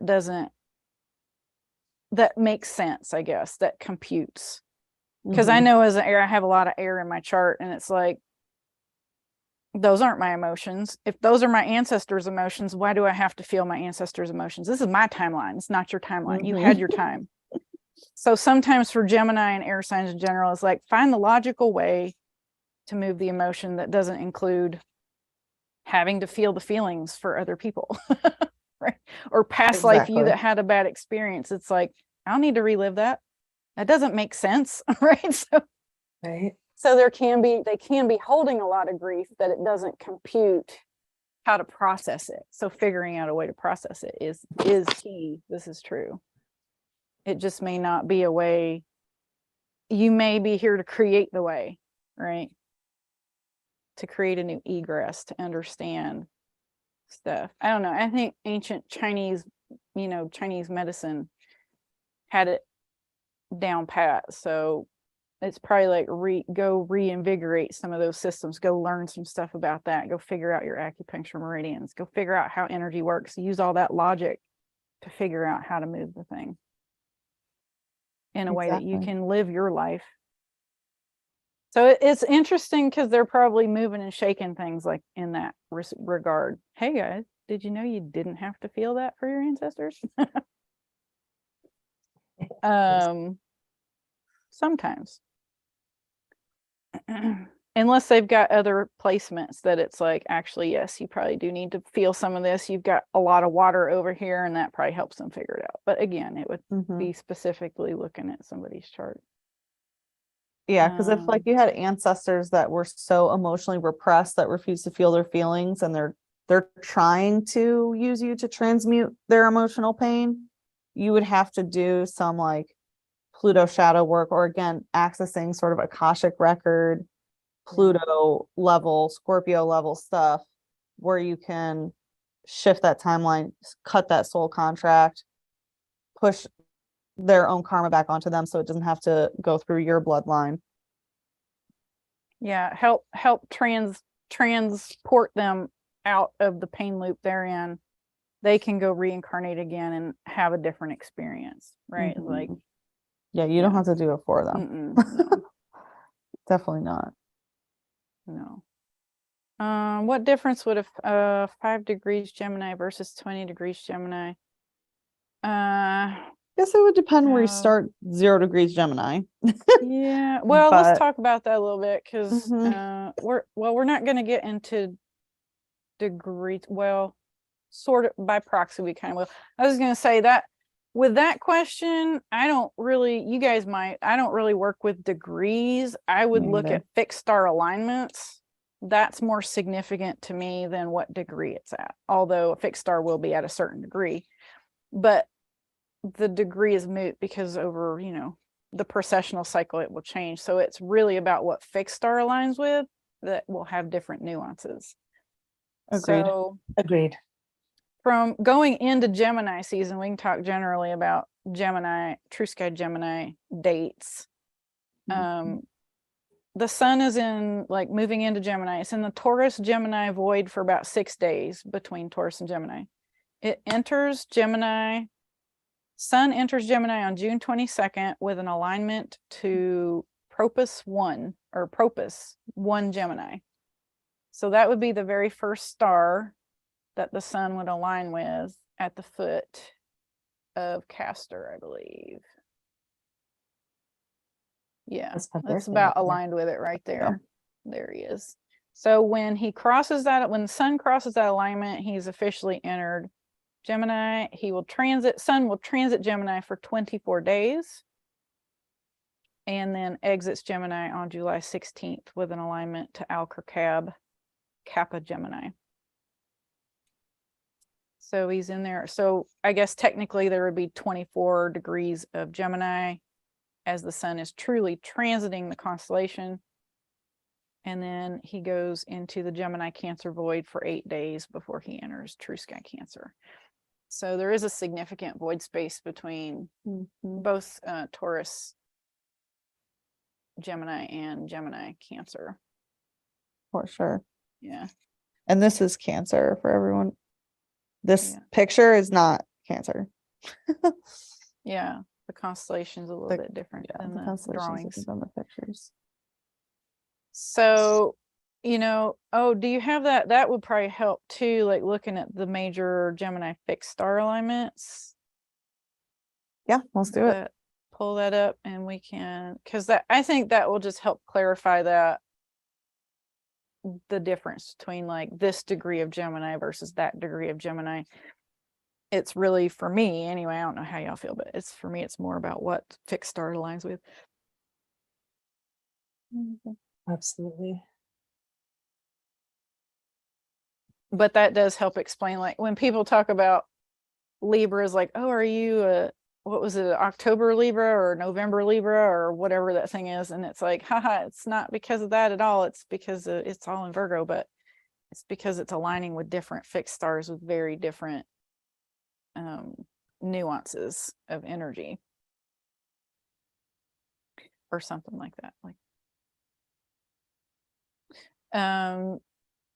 Do you have want that me to little pull up list? the list? Yeah, Okay, pull up yeah. the little list and we'll just breeze through them really quick. We're not going to focus on any of them. Okay. We're just going to, quickly All right. show the groups that I find most interesting through there.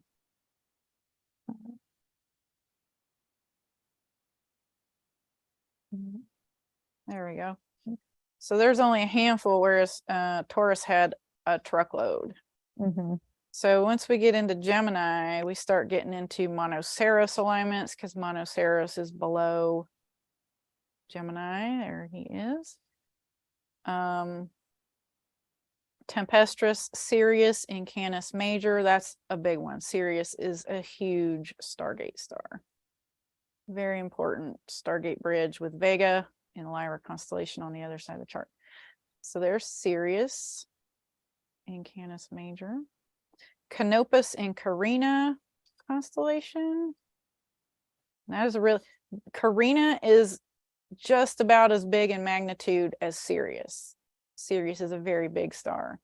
So nobody really talks about Canopus, and I haven't figured out why. There's really not a lot of information on it as far as like mythology or Stargate stuff, but it's huge. So I know there's some nuggets in there that we'll eventually end up excavating one way or the other on that. And it's only 1 degree from an alignment with Sirius. So when there's Syrian alignments, there's also Canopus alignments within the same degree. Very, very powerful part of the sky. And that's kind of central through Gemini, as seen through Gemini, kind of in the middle of Gemini. This one's That's the probably next one's also associated with the explorer aspect of Gemini, since yeah, it's part of that boat. It's like, okay, Yeah. on to the next thing, on to the next thing. I'm going somewhere else. because that's the Viking ship, Uh-huh. Carina. And it is a very large constellation as well. It spans through some Virgo, like we were talking about Mia Placidus in Virgo in our past episode 6, and that's in Carina. So it spans a large portion of the sky. Yin Yang is an interesting one. It's not a very large magnitude star, but it's the one that connects the twins. And it's so funny because, well, it is this one. I don't know why. It's Iota Gemini. Yeah, it's that one. It has the small It's, eye. It's so funny because before we were the True Sky crew, when we got together and just chit-chatted about astrology, and we were kind of doing some background info on what we thought of the different signs. And when I had mentioned that I use Gemini to balance yin yang energy and like right and left hemisphere of the brain, and then we pulled up the sky map and literally found a star called yin yang. It was just such a funny moment for us when that happened. But it's so weird. I know my program had it yin yang. I don't know why it's not showing it like that anymore, but yeah, it might show up as Iota Gemini on some, or you could type it into your Sky app as Iota Gemini and it would take you right there. Yeah, it's a pretty interesting one, like the crossover point between the two twins. So we were like, that's super significant. How funny that came up. So again, not a large magnitude star, but I just think it's a really interesting placement in a natal chart or transit chart, like when something's crossing that or like that. Just for future research to see what all the implications of that placement are. It's like this is the corpus callosum star. That's what I thought too. Oh, it's the corpus callosum of the star of the constellation. Yeah, kind of like if the twins are really connected at the waist, then that like physically connected, then that's the sort of upper chakra etheric connection, that crossover point, like the logic centers. So totally interesting, fascinating fixed star. Then we have more Monoceros placements with Cartesian or Cartesian. I always say that wrong. It sounds too close to contagion, so I think that's why I change it in my brain. Cartesian, Delta Monoceros, and then there's Castor and Pollux right at the end, like right at the very tail end of Gemini before the sun exits out. So you can see Procyon down there below it, but technically that's in the void space between Gemini and Cancer. It aligns through the void space between the two. So these are just the ones that are definitely clearly aligned through Gemini. And again, so some interesting, we get with the Monoceros stuff, we get into some interesting like timeline guides, so again, that question, like 5 degrees Gemini versus 20, it really depends on what they're lining up with as a fixed star, because it can really, Monoceros alignments are very different than what you're doing working with Sirius. So it's a wide range, I guess is what I want to say. It really is. Yeah.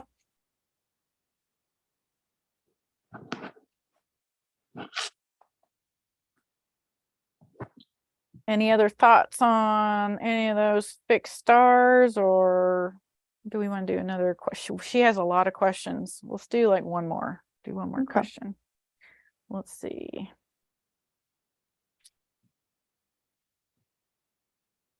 Gemini North Node. Let's do that one. What do y'all think about a Gemini North Node? Oh, or we can do one regarding the void space between Taurus and Gemini. Which one would you rather talk about? Or the voids on either side, really? We did an interpretation of a placement already. Should we do like a void space? Yeah, let's do Yeah, a I void think space. that, yeah. Yeah. Uh-huh.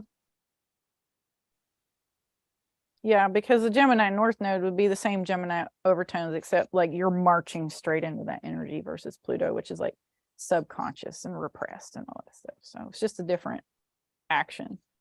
So yeah, Mhm. let's talk about void spaces. How do you think it feels, or what do you think the vibe is between Taurus and Gemini versus Gemini and Cancer? That's basically the question. For me, between Taurus and Gemini would be basically how the mental space, mental health, brain is connected to the body. So the physical body, like your 3D reality. Whereas between Gemini and Cancer, I would say how your mental health and brain and nervous calm system is connected to the emotional body. Yeah, that tracks.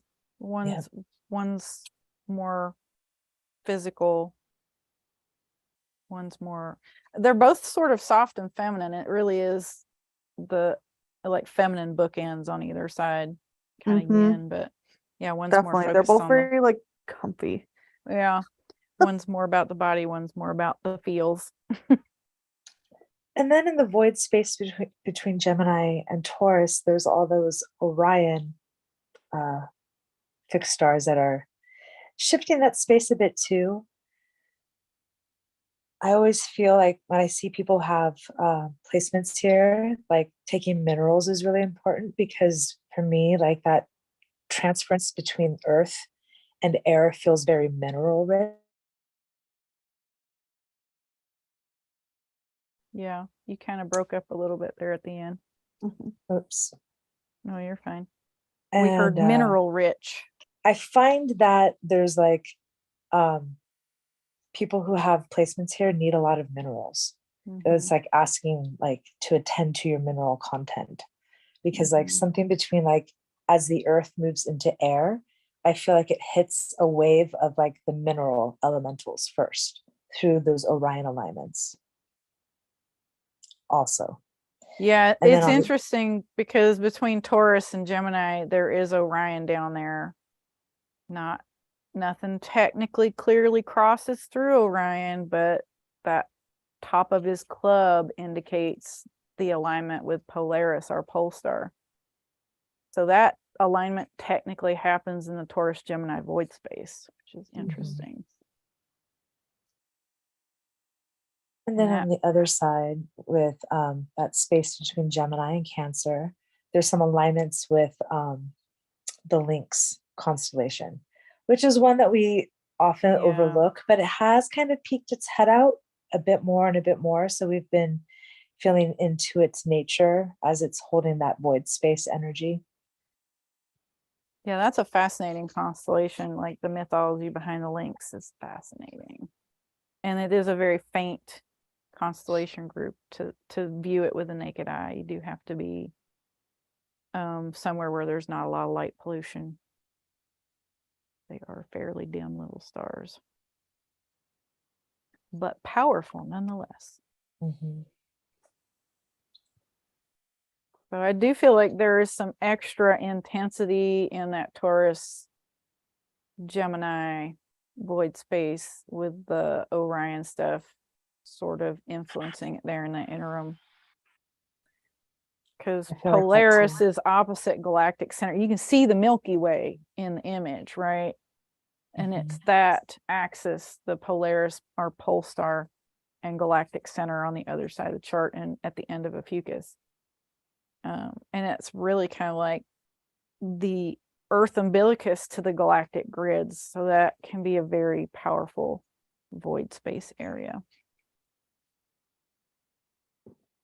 Literally ground all that stuff in from those higher planes onto the planet. Great questions. Thank you. Yes, thank you.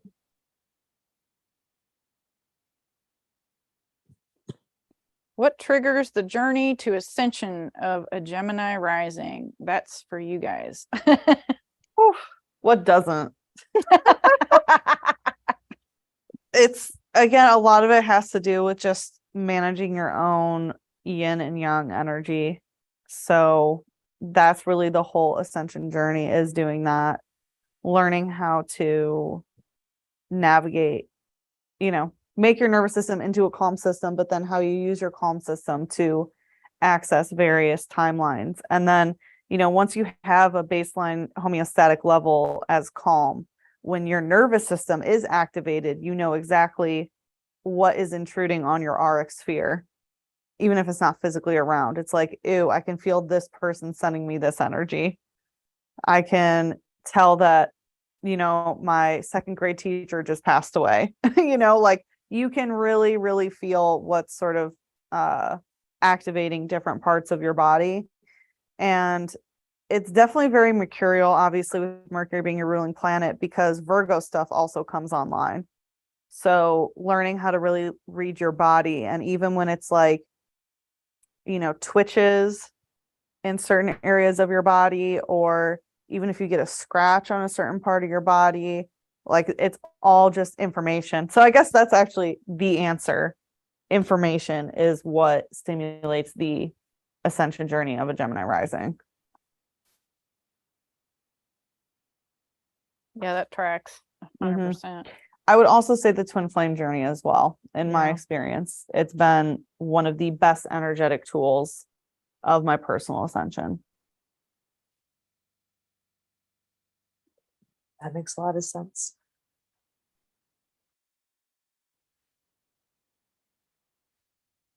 Yes, indeed. That does make a lot of Mhm. sense, actually. Finding your 3D manifested equal partner Yeah. that mirrors things back to you. That does make a lot of sense. Yeah. Mission complete. Yeah. And also mission just begun. So Yeah, I think it's interesting too. Like I had my first reading last week with twins, and they had placement interesting. They have Venus in Gemini. ooh, I And love I was it. like, and they're sisters, and I'm like, but they're Yeah. fraternal sisters, fraternal twins. Oh. So I was like, oh, that is so fascinating. I'm like, that is so the Gemini archetype. Like, oh my God, that's amazing. So people may also come in as twins with this placement, literally, depending on what's parked there. Yeah. Definitely. Like Yeah. I know so many people who are true sky Geminis that are twins, and actually a lot of people who are tropical Gemini that were born twins. Oh, that's funny. Like working out of the karmic pattern together, they get to shift into the true sky algorithm. Because that's kind of what I felt. I was like, you have a built-in teammate to do this lifetime with. I'm like, Yeah. amazing. And you were literally like brought from source together. Yeah. Like just, yeah, it's so powerful. I always wish I had a twin. And it's funny because I ended up finding mine. So Yeah, it kinda really knew is from that the get-go. energy of like, you will be with each other 24/7 and you never get sick of each other. It's like, Yeah. it's such an incredible, incredible energy. Yeah, I find with twins too, like the difference in their birth times are so fascinating. Like it nuances the chart just in interesting ways. Like sometimes 15 minutes can make all the difference. Oh yeah. Right? Be like, this is your journey. Are you identical or fraternal? Because it starts making me think about like, are you from the same soul and you incarnated twice, like parallel incarnation in one lifetime? Or if you're fraternal, is it like you're definitely from two different soul matrices and you came in together because the egg and the sperm was, two eggs were fertilized versus one that split into two people, kind of thing. Yeah. So it's like the soul level mechanics of twins are fascinating, and I'd never even thought about it until I had that reading. And I honestly didn't even know it was twins until we were having the reading. She's like, oh, I have a twin sister and I can't find my birth certificate. So I used her birth time. I was like, you can do that. Yeah, no, you definitely can't. Like No. literally every single minute changes Makes where a your ascension difference. point is, and it sets your house system. Yeah. And the nuance was And so then- subtle, but it was like, but it's there and it's fascinating. Wow. So yeah, if you're twins, make sure you've got your birth time. Not your twin. Make sure you both have your charts read. No so- identity Yeah, theft. right. Reading somebody else's Akashic plan, right? Yeah. So fascinating. So That if is anybody out fascinating. there, Wow, ideal clients. That's so cool to have I twins. know That's it's been really an cool. interesting week for the last couple weeks energetically. I was like, I know this is leading up to like the Gemini energy, the Venus, the union codes, like all the stuff, like the Gemini episode stuff that's coming up. So It's strange because now I figured it out why I've had so much Gemini energy coming in lately. Like so much. Even when I was in the garden, I pulled this garlic out and there were these two like knobs of the garlic, cloves of the garlic that didn't want to separate, and they were connected. They literally had like a flesh bridge between them. And at the top, there was like a perfect symbol of a heart. yes, I was like, honey. oh my gosh. I was just feeling so much Gemini energy. And yeah, duh, because we're doing this episode. Now I get it. I had twins in dreams the other day. It was like the character had a baby, but she was pregnant with twins. And I'm like, there's some big, Wow. like, what does she call it in like Ascension Glossary? But like the twin coding, like Christ child coding, or whatever it is, where it's like the babies that can come in now come in with their hierogamic union stuff. Like they come in like that. They come in with unified energy. It's like landing those kinds of codes on the planet to allow that to be a thing. I was like, yep, it's coming. Because it's definitely not reflecting me. Like, there's no way that like I'm having that baby in real life. You know what I'm saying? I know it's an energetic thing. So I was like, there's some big stuff with Venus finishing up her shadow period, crossing Regulus. I'm like, whew, major. Totally. So how you guys feel about all the info? Anything else? Anything more Gemini nuggets we want to throw in the hat?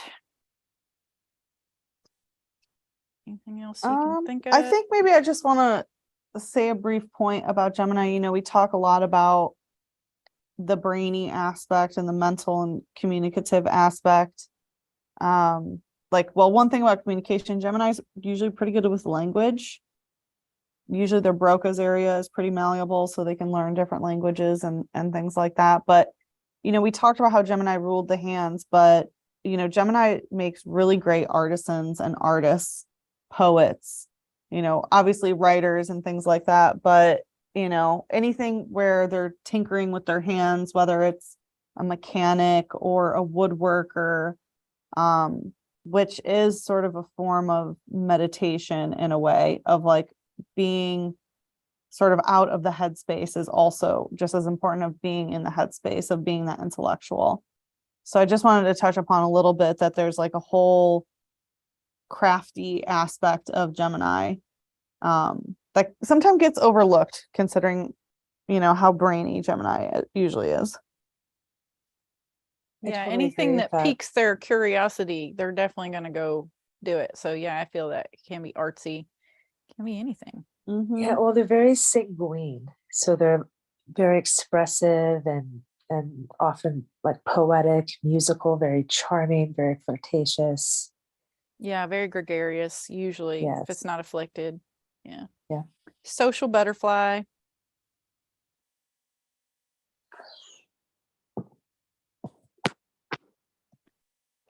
For sure.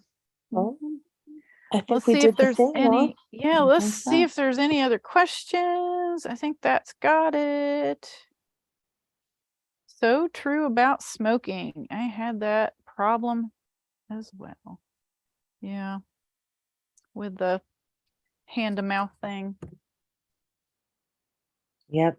It can be nail biting as well. Things like that, chewing on a That pen just made cap. that make sense. Yeah, that's been my Yeah. thing my whole life, nail biting. Okay, now I Uh, know what it is. It's my It's Saturn and Gemini. Saturn. Got it. Definitely. I see you. Hey, that's good. Usually once I find the answer to the question, it's like it's time for it to go away. So that's great. Thanks, guys. Yeah, pleasure. Nice. Wrap that one up. All right. Well, thank you everybody for jumping on the live with us. And thanks to everybody who watched the replay. We're glad that you guys came. And we Janine, Georgia, and Sashi are the True Sky Crew, and you can find us on YouTube and on Instagram at the same name, the True Sky Crew. You can also find us at our own individual spots, and I am at Inner Sky Alchemy on Instagram. And I offer, for right now, I still have books open for readings, probably booked until I'll probably have some openings at the end of October if anybody's interested.